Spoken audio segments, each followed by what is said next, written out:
Fala pessoal, sejam todos muito bem-vindos. Permita-me apresentar. Eu sou o professor Adson Andrade, sou bacharel em Direito, especialista em Direito Penal e Processo e sou professor de concursos para carreiras policiais, certo? Na área de Direito Penal, de Processo Penal e de Legislação Extravagante, certo? Hoje nós vamos trabalhar a Lei de Abuso de Autoridade, certo? Vamos trabalhar a Lei 13.869 de 2019, que revogou completamente a 4898, Lei 4898, lá de 65, que era a antiga Lei de Abuso de Autoridade, certo? Essa Lei de Abuso de Autoridade, ela surgiu, senhores, num contexto ali de Operação Lava Jato, né? Então, disse, não sei até que ponto isso é verdade, que ela foi uma resposta do Congresso, uma resposta do nosso Poder Legislativo a essa Operação Lava Jato, que culminou na prisão de muitos parlamentares, certo? Então ela seria uma resposta do Poder Legislativo para o Poder Executivo e o Judiciário. Você vai ver que apesar de os membros do Poder Legislativo serem os possíveis sujeitos ativos do crime, está lá dentro do rol exemplificativo da Lei de Abuso de Autoridade, pouquíssimas condutas se enquadram na sua atividade típica, né? A grande parte, né, a grande gama dos crimes se refere apenas ao Poder Judiciário, ao Poder Executivo, especificamente os agentes policiais, tá bom? Então vamos para frente, vamos para frente. Eu quero trazer, antes de adentrar no texto da lei, naquilo que mais cai, eu quero trazer para você algumas considerações iniciais. E se você ainda não nos segue ali no Instagram, tá aqui o meu Instagram, @prof.adsonandrade. Segue lá, segue lá. Já deixa um like nesse vídeo, se inscreve no canal, ativa o sininho, compartilha esse vídeo aí com aquele seu amigo que está se preparando para um concurso de carreira policial, que com certeza, olha aqui para mim, com certeza vai estar esse tema na prova dele, certo? É um tema que está sendo cobrado em quase todos os certames, é uma lei que está sendo cobrada em quase todos os certames para carreiras policiais, tá bom? Então vamos lá, vem comigo, vem para a tela. Vou te trazer umas considerações iniciais aqui. Primeiro ponto, todos os crimes da lei de abuso de autoridade são punidos com detenção mais multa. Todos os crimes da lei de abuso de autoridade são punidos com detenção mais multa, tá? Se na sua prova vier alguma questão dizendo que o crime da lei de abuso de autoridade é punido com pena de reclusão, você já vai marcar o errado e correr para o abraço, certo? Você vai marcar o errado, vai correr para o abraço, porque não tem previsão de reclusão na lei de abuso de autoridade, certo? Outro ponto importante, todos os crimes da lei de abuso de autoridade são de ação penal pública incondicionada, ou seja, não dependem de representação do ofendido ou do representante legal, nem de requisição do ministro da Justiça. A autoridade policial ou o próprio Ministério Público, se tiver elementos para isso, pode oferecer a denúncia de ofício, a autoridade policial pode iniciar o inquérito de ofício, certo? São crimes de ação penal pública incondicionada. E mais, eles admitem a ação penal privada subsidiária da pública, que acontece quando o Ministério Público é inerte. O Ministério Público não ofereceu denúncia dentro do prazo estabelecido lá no Código de Processo Penal, certo? Ele não ofereceu a denúncia, aí nasce para o ofendido, para a vítima, a possibilidade de ingressar no Poder Judiciário de ofício, ele próprio, não mais pelo Ministério Público, mas ele próprio ingressar com uma queixa-crime, certo? Com uma queixa-crime através da ação penal privada subsidiária da pública, ou seja, essa hipótese aí é apenas e tão somente quando o Ministério Público não oferece denúncia dentro do prazo estipulado pelo Código de Processo Penal, tá bom? Então nós vimos que todos os crimes da lei de abuso de autoridade são punidos com detenção e multa, e nós vimos que todos os crimes da lei de abuso de autoridade são de ação penal pública incondicionada, certo? Outro detalhe, os crimes da lei de abuso de autoridade não têm a previsão de punição na modalidade culpa. Todos eles são dolosos. E aqui eu vou trazer mais uma informação para você. Não é qualquer dolo, não. Eles reclamam o que, professor? Eles reclamam um dolo específico, certo? Eles reclamam um dolo específico, certo? É o elemento subjetivo especial do tipo, certo? Não basta que o agente queira praticar um crime de abuso de autoridade, ele precisa ter um dos dolos lá elencados na lei de abuso de autoridade. E que dolos são esses, professor? Nós vamos ver aqui já já. Segura aí, vem comigo, fica comigo, que a gente vai ver já já esses dolos, certo? Vamos entrar aqui na leitura da lei. Lembrando para vocês, senhores, que nós não vamos trabalhar nessa aula todo o texto da lei, certo? Não. O texto da lei ele é de suma importância. O aluno que estuda para concurso público, especificamente no que tange às carreiras policiais, ele precisa criar o hábito de ler a lei seca, certo? Existem dois tipos de aluno que estudam, dois tipos de candidato que estudam para concurso público. Os que leem a lei seca e os que não passam. Os que leem a lei seca e os que não passam. Você quer encurtar o caminho da sua aprovação, meu querido? Leia a letra da lei, certo? Nós vamos trabalhar aqui uma parte introdutória, os pontos mais cobrados, vamos resolver algumas questões para alinharmos a forma como as bancas cobram esses pontos, mas a leitura da lei seca é por sua conta, você precisa ler, certo? Então vem comigo, vamos lá.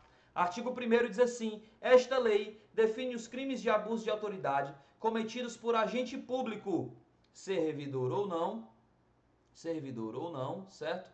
No exercício de suas funções, ou a pretexto de exercê-las, que no exercício de suas funções ou a pretexto de exercê-las, abuse do poder que lhe tenha sido atribuído. Então, quem é o sujeito ativo da lei de abuso de autoridade conforme esse artigo? Quem é o sujeito ativo da lei de abuso de autoridade? O sujeito ativo da lei de abuso de autoridade é quem, esse camarada aqui, cadê o bichinho para eu riscar aqui? Pronto.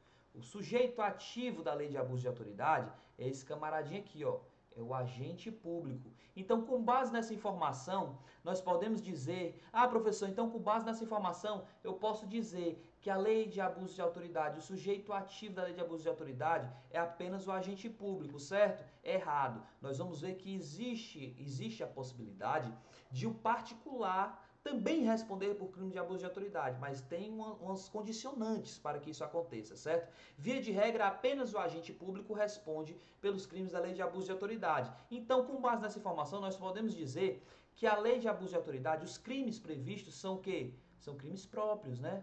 É um crime próprio. Crime próprio. Porque ele exige uma qualidade específica do sujeito ativo. Não é qualquer pessoa, um particular que não esteja dentro das situações necessárias elencadas lá na parte geral do Código Penal, né, salvo melhor juízo, o artigo 30 do Código Penal, que fala acerca da comunicação das circunstâncias. Um particular que não tenha conhecimento, que não esteja em concurso com nenhum agente público, pronto, para começar a conversa. Um particular que não esteja em concurso com nenhum agente público, ele não pode, sob hipótese alguma, cometer crime de abuso de autoridade. Certo? Por quê? Porque ele é um crime próprio, ele exige uma qualidade específica do sujeito ativo, tá bom? Então vamos continuar a leitura. Nós vimos que a lei de abuso de autoridade, ela elenca tipos penais próprios, crimes próprios, tá bom? Vamos pra frente aqui. Parágrafo 1º diz assim, as condutas descritas nessa lei, esse parágrafo 1º é de suma importância, tá? Tenham uma atenção especial a esse parágrafo 1º aqui. Dê uma atenção especial a esse parágrafo 1º. Diz assim, as condutas descritas nessa lei constituem crime de abuso de autoridade quando praticadas pelo agente com a finalidade específica. Lembra que eu falei para você que não basta ele ter o dolo, ele precisa ter um dolo específico, tá? Ele precisa ter um elemento subjetivo especial do tipo, certo? Então ele tem que ter uma finalidade específica. E que finalidade é essa? Vamos para a lei, com a finalidade específica de, olha quantas finalidades tem, vamos elencar aqui, de prejudicar outrem, beneficiar a si próprio, ou a terceiro, né? Beneficiar a si mesmo, perdão, ou a terceiro, ou ainda por mero capricho, ou satisfação pessoal. Então, se nós elencarmos aqui, nós vemos que o dolo específico exigido pela lei de abuso de autoridade, ele se traduz em 4 situações: prejudicar outrem, beneficiar a si mesmo, a terceiro, por mero capricho ou por satisfação pessoal. Ou seja, então nós temos aqui, senhores, quatro finalidades específicas que vão dar aso, que vão dar causa ao reconhecimento, certo? A tipificação do crime de abuso de autoridade. Quais finalidades são essas, professor? Mais uma vez, prejudicar outrem, beneficiar a si mesmo ou terceiro, mero capricho ou satisfação pessoal. Se o agente comete uma conduta, ainda que descrita na lei de abuso de autoridade, sem essa finalidade específica, nós não podemos dizer que houve crime de abuso de autoridade. Tranquilo? Eu vou repetir para você. Se o agente comete uma conduta, ainda que descrita na lei de abuso de autoridade, sem essa finalidade específica, sem essas finalidades específicas que nós acabamos de falar, ele não vai cometer crime de abuso de autoridade. Ah, professor, mas ele cometeu uma conduta da lei de abuso de autoridade. Eu sei, mas foi com a finalidade específica? Não foi. Na sua prova vai trazer, tá? Na sua prova vai dizer assim, ó. Fulano de tal dos Anzóis Pereira, certo? Com a intenção de prejudicar outrem, deixou de comunicar ao Poder Judiciário, blá, blá, blá, pronto. Aí, nesse caso, nós teremos um crime de abuso de autoridade. Certo? Agora, se assim, ó, fulano de tal, sem nenhuma finalidade específica, deixou de comunicar, pronto, aí nós não teremos crime de abuso de autoridade, tá? Muito cuidado com o pulo do gato aí, certo? Vamos pra frente. Vamos pra frente. Ó, o parágrafo 2º, perdão, vai trazer aquela ideia de crime de hermenêutica, né? Que vai dizer assim, ó, a divergência na interpretação da lei ou na avaliação de fatos e provas não configura abuso de autoridade, certo? Ou seja, no direito pátrio, no nosso ordenamento jurídico, não existe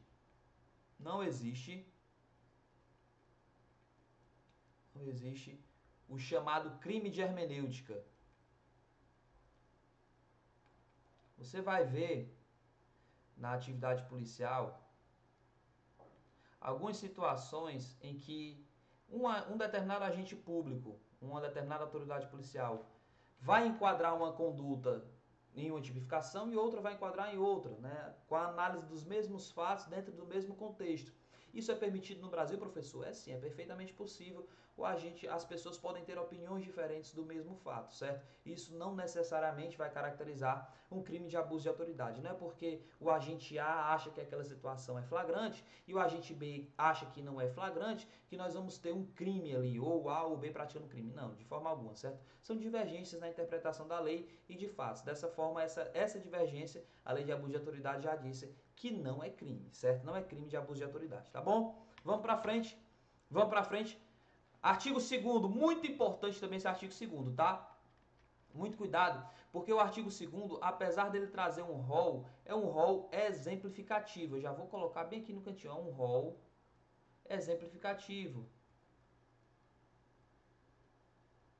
Exemplificativo. A minha letra é muito feia, tá, senhores? Eu já peço perdão de pronto para vocês, porque a minha letra realmente deixa muito a desejar, certo? Diz assim, ó, é sujeito ativo do crime de abuso de autoridade qualquer agente público, aí ele repete, qualquer agente público, servidor ou não, da administração direta, indireta, fundacional de qualquer dos poderes da União ou fundacional de qualquer dos poderes da União, dos estados, do Distrito Federal, dos municípios e de território, compreendendo, olha aqui, compreendendo, mas, porém, contudo, entretanto, todavia, não se limitando a, pronto, ele diz aqui, ó, esses agentes aqui estão dentro, mas não são só eles não, tá? Tem mais, compreendendo, mas não se limitando, certo? Ou seja, pode ter mais pessoas fora desse rol, professor? Pode sim, é perfeitamente possível, certo? Vamos aqui para frente. Ó, servidores públicos e militares ou pessoas a eles equiparadas, tá? Muito cuidado que algumas questões de prova, elas excetuam o militar. Elas colocam o militar como se o militar não fizesse parte desse rol. E faz sim, tá? Apesar do militar ter uma esfera específica, onde ele vai responder na parte criminal, mas ele também pode ser um agente cometedor, né? Um sujeito ativo do crime de abuso de autoridade, certo? Ele está aí nesse rol aí do artigo 2º. Vamos para frente, ó. Servidores públicos e militares, membros do Poder Legislativo, membros do Poder Executivo, membros do Poder Judiciário, membros do Ministério Público, Tribunais de Contas ou Conselhos de Contas. Mas pode ter mais, tá? Eu coloco bem aqui, você vai ter isso aqui em mente, ó. E outros, né? E outros. E outros. Teve vínculo estatal, meu querido, grande chance dele ser sujeito ativo do crime de abuso de autoridade, certo? Parágrafo único diz assim: reputa-se agente público para os fins dessa lei todo aquele que exerce, ainda que transitoriamente ou sem remuneração, por eleição, nomeação, designação, contratação ou qualquer outra forma de investidura ou vínculo. Ele exerce o quê? Mandato, cargo, emprego, função em órgão ou entidade abrangidos pelo caput desse artigo. Ou seja, ainda que transitoriamente ou sem remuneração. Tá bom? Tranquilo, né? Bem tranquilo, esse conceito aí também é semelhante àquele conceito de funcionário público previsto lá no artigo 327 do Código Penal. Tá bom? É bem tranquilo, não tem nada de novo aqui. Vamos pra frente. Ó, eu te pergunto, o agente público de férias comete crime de abuso de autoridade?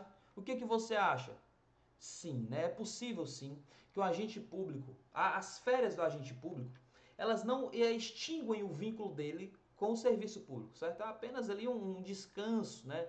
Um descanso remunerado, proporcionado ali pelo poder público para que esse agente reponha ali suas energias e descanse para a sua saúde física, para a sua rigidez mental, certo? Mas as férias, o fato do agente estar de férias, ele não deixa de ser funcionário público. Então, se ele não deixa de ser servidor público, é perfeitamente possível que ele cometa um crime de abuso de autoridade mesmo estando de férias, tá? É perfeitamente possível. Se na sua questão trouxer uma pegadinha aí dizendo que o agente público está de férias, fica com a anteninha ligada, porque é perfeitamente possível que o agente público, mesmo que de férias, pratique crime de abuso de autoridade, certo? Vamos pra frente. Ó, agente público aposentado ou demitido comete crime de abuso de autoridade. O que você acha? No caso do aposentado, senhores, não, tá? No caso do aposentado, nós teremos uma situação diversa daquela que nós temos do agente público de férias. Por quê, professor? Porque o aposentado ele não tem mais vínculo, certo?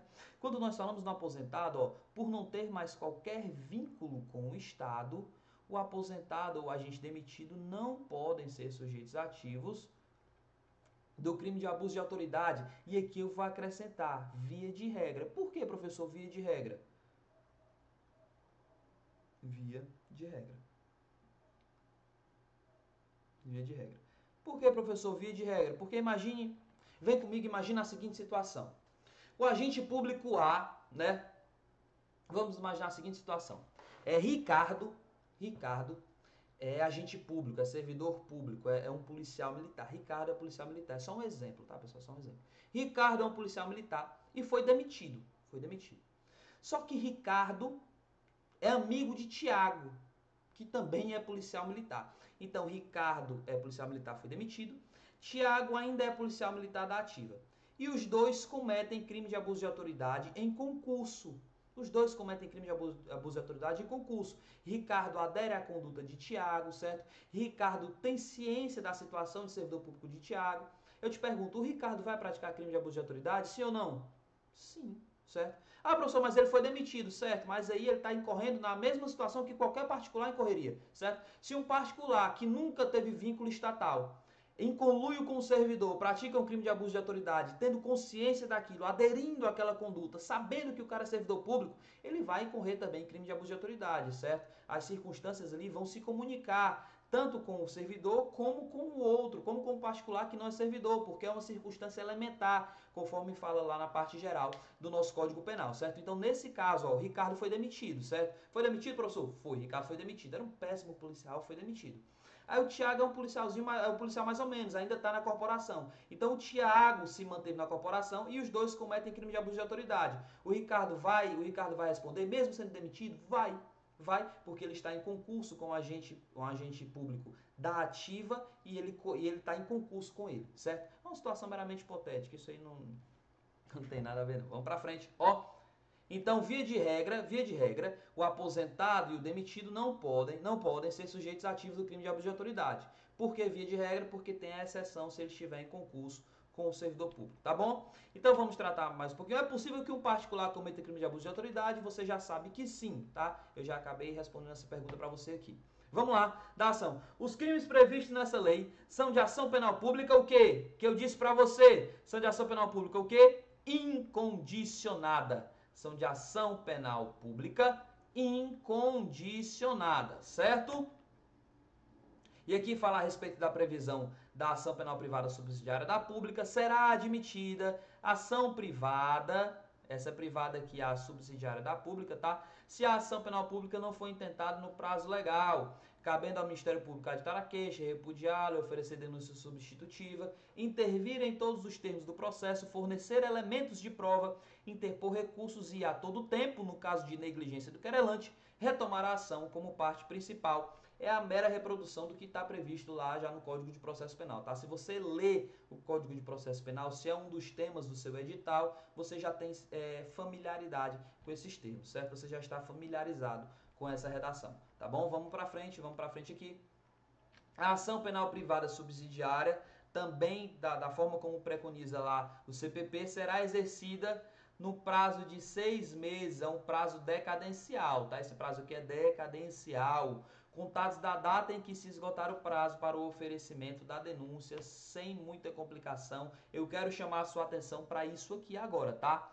É um carro-chefe. Esse tema aqui é muito cobrado em questões de concurso, no que tange a lei de abuso de autoridade. São os efeitos da condenação. Dê uma atenção especial a esse momento aqui agora que nós estamos vivendo, tá? Tá sendo um momento ímpar, tá sendo um momento muito bom, então vamos juntos aqui comigo. Ó, que foi voltar, misericórdia. Vamos pra frente.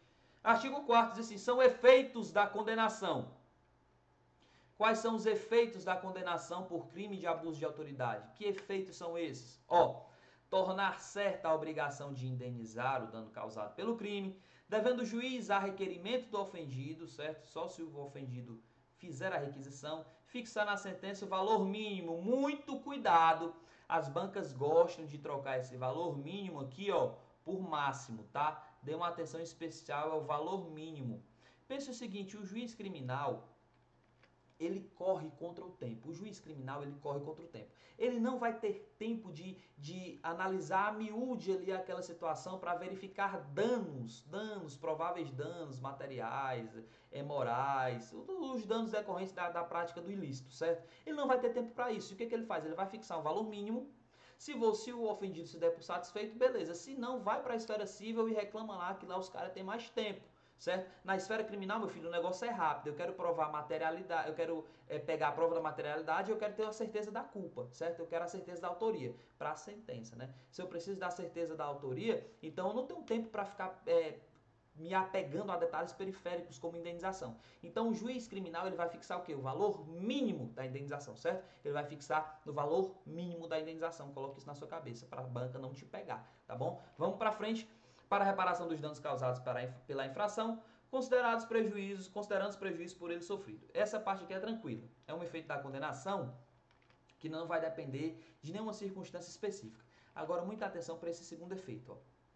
A inabilitação para o exercício de cargo, mandato ou função pública pelo período de 1 a 5 anos. A inabilitação para o exercício de cargo, mandato ou função pública pelo período de 1 a 5 anos. E o terceiro, que é a perda do cargo, do mandato ou da função pública. A perda do cargo, do mandato ou da função pública. Muita atenção a esses dois. Por que, professor, que eu preciso ter uma atenção especial a esses dois? Porque esses dois vão ser condicionados a uma situação específica. Esses dois, não é qualquer condenação em crime de abuso de autoridade que vai gerar essa inabilitação, que vai gerar a perda do cargo. Eu preciso, o juiz vai precisar de uma situação muito específica para aplicar a inabilitação e a perda do cargo, tá bom? Que situação é essa, professor? Que situação é essa? Vamos ver aqui, vamos ver agora. Ó, parágrafo único. Para os efeitos previstos nos incisos 2 e 3, ó, cadê o negocinho? Tá aqui. Nos incisos 2 e 3, você percebe que não são todos os efeitos. Qual foi o efeito que ficou de fora? Esse aqui, ó. Esse aqui ficou de fora. Então, em toda condenação por crime de abuso de autoridade, a obrigação de indenizar o dano causado pelo crime é um efeito que não vai depender de nada. Não depende de nada, certo? Não, vou colocar aqui. Não depende de nada. Para você ter isso em mente. Não depende de nada. Foi condenado em crime de abuso de autoridade, vai incidir esse efeito aí, certo? Vai incidir esse efeito aí. Agora o inciso 2 e o inciso 3, ó. Do caput desse artigo, são condicionados, ó, qual a condição dele, ó? São condicionados, vou marcar aqui para você, condicionados o quê? A ocorrência de reincidência em crime de abuso de autoridade e não são automáticos, devendo ser declarados motivadamente na sentença. Vamos lá. A seguinte situação hipotética. O agente A, o agente público A, já foi condenado por crime de furto. Artigo 155 do nosso Código Penal. Certo? Posterior à prática do furto, o agente A foi condenado em crime de abuso de autoridade. Vai poder incidir sobre esse agente, agora condenado em abuso de autoridade, os efeitos da condenação de inabilitação para o exercício do cargo ou perda do cargo, sim ou não? Não. Por quê, professor? Porque ele não é reincidente em crime de abuso de autoridade. Ó, vem aqui. A reincidência exigida pela lei de abuso de autoridade, no que tange a esses efeitos da condenação dos incisos 2 e 3, é uma reincidência específica. É uma reincidência, ó, reincidência específica.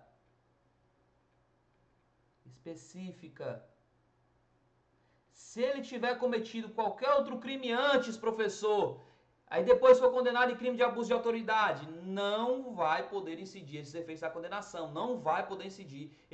condenação. Certo? Ele precisa ser condenado anteriormente em crime de abuso de autoridade. Ele errou uma vez e errou outra vez. É isso mesmo. É igual você que volta com o ex. Certo? Você se separa do ex, aí depois volta de novo na esperança de mudar. Ó, separou do ex uma vez, voltou com o ex, ó, separou do ex, né? Voltou com o ex uma vez e voltou com o ex de novo, errou duas vezes. Se o camarada comete o crime de abuso de autoridade duas vezes, ele cometeu uma vez e reincidiu na prática delitiva, aí sim pode ser que ele sofra os efeitos de inabilitação e perda do cargo. Como assim, professor? Pode ser, porque não é automático. Olha aqui, vem comigo. Não é efeito automático. Eles são condicionados à reincidência específica e ainda não são automáticos, certo? Não são automáticos, ó. Bem aqui pra você, ó. Tá bem aqui, ó. Cadê o... Pronto, ó. E não são automáticos, ó. O juiz vai analisar caso a caso se é necessário a inabilitação, a perda do cargo. O juiz é quem vai analisar, mas esses efeitos não são automáticos. Então quer dizer, professor, que se o cara cometeu um crime de abuso de autoridade, depois comete outro crime de abuso de autoridade, esses dois efeitos, esses dois crimes de abuso de autoridade, é uma reincidência específica, não vai dar aso automaticamente, não. Não, ele não vai sofrer esses efeitos automaticamente. Ele precisa que o juiz motive isso na sentença, tá? Muito cuidado com isso. Se nossa prova vier uma questão assim, vamos lá, vamos trabalhar agora com prováveis questões de prova, possíveis questões de prova.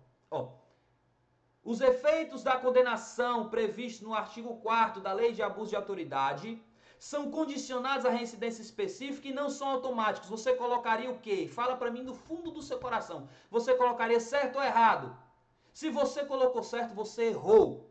Por quê, professor? Porque o do inciso 1 não é condicionado a nada. O do inciso 1 não depende de nada. Olha aqui que eu escrevi para você. Você não me dá atenção. Você não me nota, por isso que você acaba errando. Olha aqui, ó. O do inciso 1 diz o quê, ó? Não depende de nada. De onde o senhor tirou isso, professor? Da lei. Os efeitos previstos nos incisos 2 e 3. Tem um aqui? Não. Não tem o 1. Então, os efeitos da condenação previsto no inciso 1, que é tornar certa a obrigação de indenizar o dano causado, ele não é condicionado nem à reincidência específica e nem precisa ser motivado. Ele é automático, certo? Ele é automático e não é condicionado à reincidência específica. Agora, a inabilitação do cargo e a perda desse cargo também a inabilitação do cargo e a perda não. Elas vão ser condicionadas à reincidência específica e vão precisar de motivação por parte do magistrado, certo? Muita atenção também a esse prazo, né, esse lapso temporal aí de 1 a 5 anos. O I de inabilitação parece com 1, né? Inabilitação. Você já decora aí que é de 1 a 5 anos, certo? De 1 a 5 anos. Tranquilo, né, senhores? Muito tranquilo. Vamos ler agora o parágrafo 5º, o artigo 5º aqui. O estagiário acabou equivocando aqui na hora de arrumar as animações, mas acontece, tá, senhores? No ao vivo é assim mesmo. Vamos lá.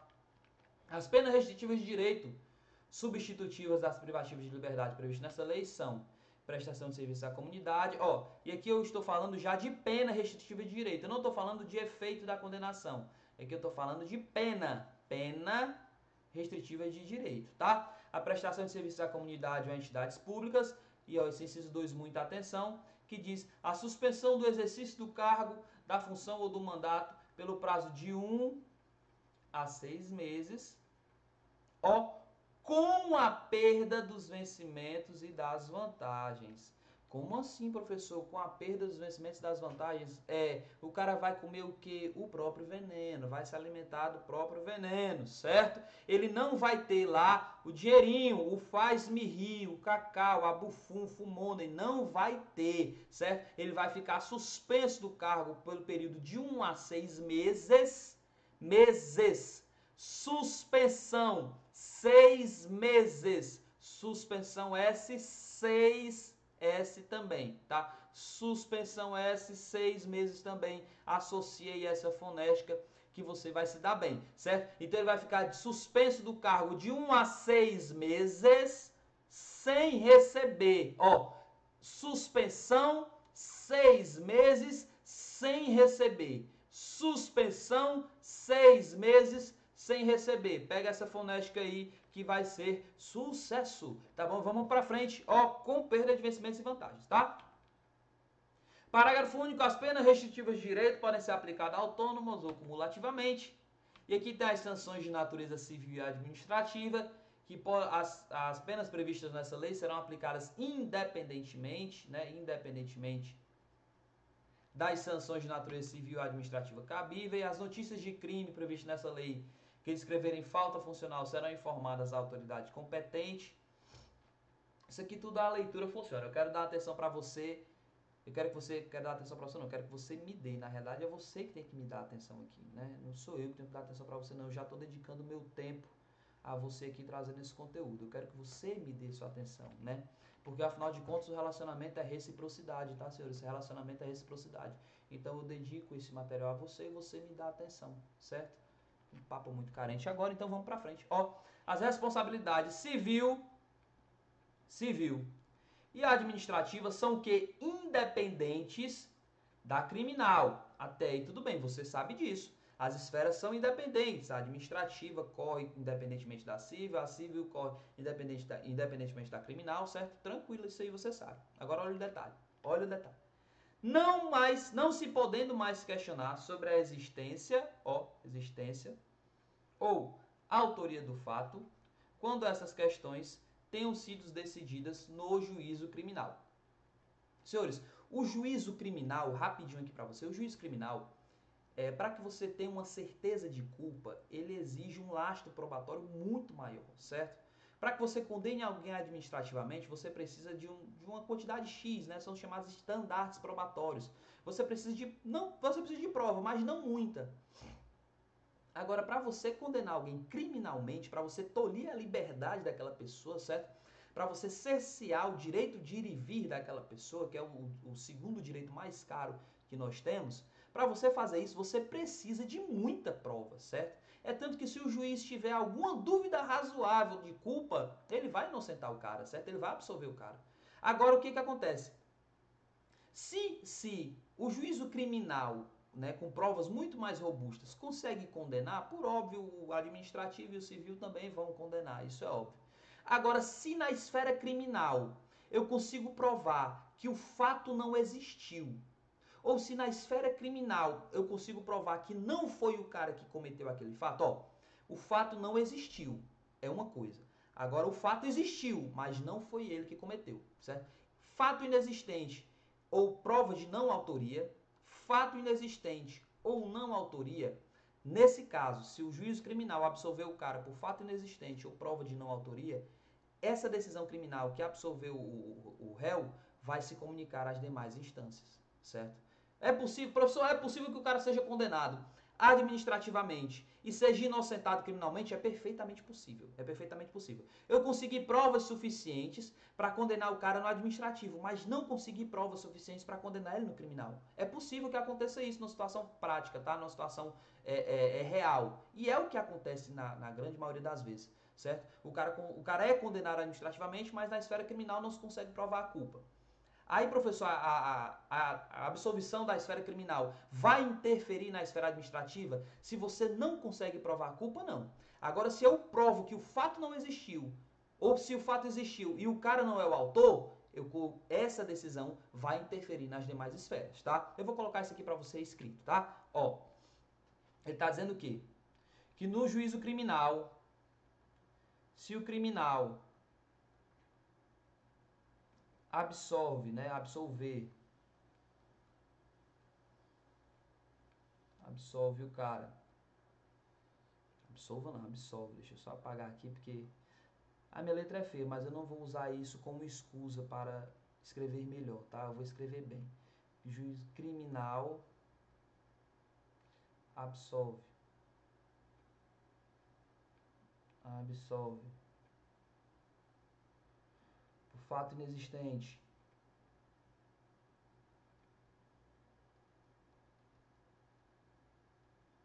Fato inexistente. Ou não autoria.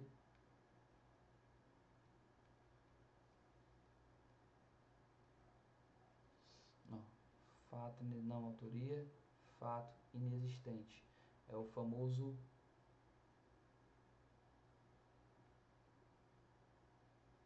fina. Não é Vina, não. Aquele jogador do Ceará. É fina. Fina. Fato inexistente, não autoria, certo? Nesse caso aqui, a esfera criminal vai interferir nas demais esferas, certo? Vai o que? Vai o que, professor? Vai interfere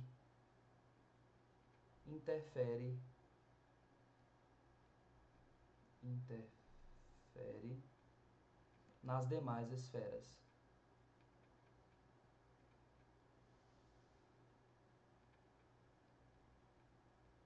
Tá bom, pessoal? Tranquilo. Interfere nas demais esferas, tá bom? Eu vou dar aqui 2 segundos para você bater um print dessa tela. Bateu um print, foi 1, 2, já foi. Vou apagar agora o que eu escrevi, porque a gente vai encerrar a leitura e vamos resolver a questão, né? Lembrando aos senhores que nós não vamos trabalhar, senhores, toda a lei nessa aula, tá? Nessa aula rápida aqui nós não vamos trabalhar todos os textos legais, não, tá? Todo o texto da lei de abuso de autoridade, não. Estou trazendo aqui os principais tópicos e a parte dos crimes aí você vai fazer uma leitura, na sua casa, lembrando a vocês, mais uma vez, que a leitura da lei é de suma importância para o candidato que quer ser aprovado nas carreiras policiais, certo? Vamos para frente, ó, vamos para frente. Faz coisas julgadas em âmbito civil, assim como no administrativo disciplinar, a sentença que reconhecer ter sido fato praticado em estado de necessidade, legítima defesa, estrito cumprimento do dever legal, ou no exercício regular de direito, que são as excludentes de ilicitude ou de antijuridicidade previstas lá no artigo 23, né, do nosso Código Penal. Tá bom? Vamos para frente. Questão de número 1. Vamos resolver questão, porque questão é o que fixa conhecimento.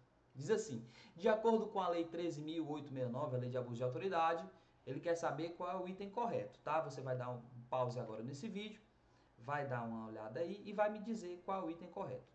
Se você falou que o item correto nessa questão, se você me disse aí, professor, é o item C, você tá certo, tá? Você tá certo. Diz assim, ó, a pena de perda do cargo, do mandato ou da função pública somente é aplicável em caso de reincidência, em caso de crime de abuso de autoridade, certo? Só pode aplicar a perda do cargo, do mandato ou da função pública no caso de reincidência em crime de abuso de autoridade, tá bom? A letra diz assim, admite-se a modalidade culposa do delito. Não existe, né? Eu disse para você lá no começo que não tem modalidade culposa, é dolosa e ainda exige um especial fim de agir, tá? Aqui diz que agentes honoríficos não podem e podem, agentes honoríficos podem também ser sujeitos ativos dos crimes da lei de abuso de autoridade. Aqui fala de Aqui, esse aqui não cai para você, esse aqui não cai para você, não é bom você nem perder tempo com isso. As únicas situações de influência da decisão criminal na esfera civil e administrativa de respeito às questões relativas à existência ou do fato delituoso quando decididas no juízo criminal. Não é essas hipóteses. Tem também as hipóteses da excludente de licitude, certo? As excludentes de licitude. Excludentes de ilicitude.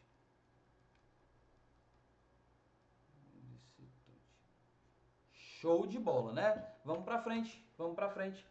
Questão de número 2. Você vai marcar para mim qual o gabarito da questão de número 2. Se você marcou a letra E, você deu pause, né? Se você marcou a letra E, você acertou.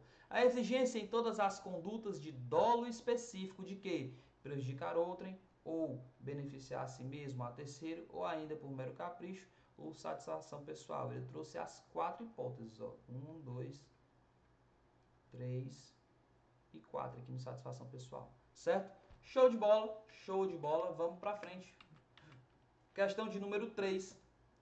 Em relação à lei de abuso de autoridade, considera o tipo penal em seu artigo 28. Aqui ele traz uma das hipóteses lá do crime de abuso de autoridade, certo? Do artigo 28. Aí você vai ler aqui, vai dar um pause. Aí eu vou dizer para você que se você marcou a letra D, você acertou. Você acertou. A reincidência em crime de abuso de autoridade é o quê? Condição para a perda do cargo ao réu condenado por essa infração penal. Por quê? Porque esse crime aqui do artigo 28 é um crime de abuso de autoridade, certo? Esse crime aqui é um crime de abuso de autoridade. Artigo 28 lá da 13.869. Então ele precisa ser reincidente, condição, a reincidência em crime de abuso de autoridade, que é a reincidência específica, é condição para a perda do cargo ao réu condenado por essa infração penal. Perfeito, tá? O item tá perfeito. Lembra que eu disse para vocês que alguns pontos são mais cobrados por questões? Essa questão da reincidência específica, do efeito ser automático ou não, da necessidade de motivação na sentença, isso é muito cobrado em concurso, tá? Dê uma atenção especial a isso. Vamos para frente. Questão de número 4. Ele quer a alternativa correta. Você vai dar um pause agora no vídeo e vai me dizer qual é o gabarito. E se você disse que o gabarito era a letra E, você acertou. A perda do cargo como efeito da condenação é condicionada a que? A ocorrência de reincidência em crime de abuso de autoridade e deve ser declarada motivadamente na sentença. Você está vendo? Você está vendo que as bancas tendem a cobrar sempre este mesmo tópico nas questões que tocam no abuso de autoridade. Olha aqui, de que ano é essa questão? É a questão de 2022, certo? Uma questão atualíssima. Então você precisa ter isso em mente, tá? Antes de entender os tipos penais, antes de fazer a leitura da lei seca, compreenda isso. Esses efeitos da condenação, aquele rol que é exemplificativo, não é um rol taxativo, certo? Você tem que ter essas informações básicas em mente, tá bom? Vamos para frente. Quinta questão, a respeito da lei de abuso de autoridade, assinale a alternativa correta. Você vai dar um pause no vídeo agora, vai ler os itens e vai colocar para mim qual o item correto. E se você marcou, meu querido, o item D como correto, você acertou. Prevê como efeito da condenação, dentre outros, a inabilitação para o exercício do cargo, mandato ou função pública pelo período de 1 a 5 anos, tá certo? Condicionada à ocorrência de reincidência específica, correto? E não é automático, devendo ser declarado em sentença. Meu amigo, tá perfeito. Esse item tá perfeito, certo? Então, ele falou sobre o efeito da condenação, deu o lapso temporal correto, de 1 a 5 anos, certo? Disse que ele era condicionado à reincidência específica e que não era automático. Perfeito. Leva isso para a sua prova, que é sucesso, tá bom? Uma questão de 2021 aí, certo? E, senhores, essa foi a nossa última questão. Eu vou ficando por aqui, mais um passo dado rumo à aprovação, mais que intensidade é preciso constância, reforçando a você ainda não segue, você que ainda não é inscrito nesse canal, se inscreve aí, ativa o sininho, compartilha esse vídeo, dá like, vai lá no Instagram, vai lá no Instagram e segue @prof.adsonandrade, A gente vai estar sempre postando aqui conteúdo bacana, voltado para a resolução de questões e voltado para aquilo que mais cai no seu concurso, tá bom? Eu vou ficando por aqui. Forte abraço, até mais.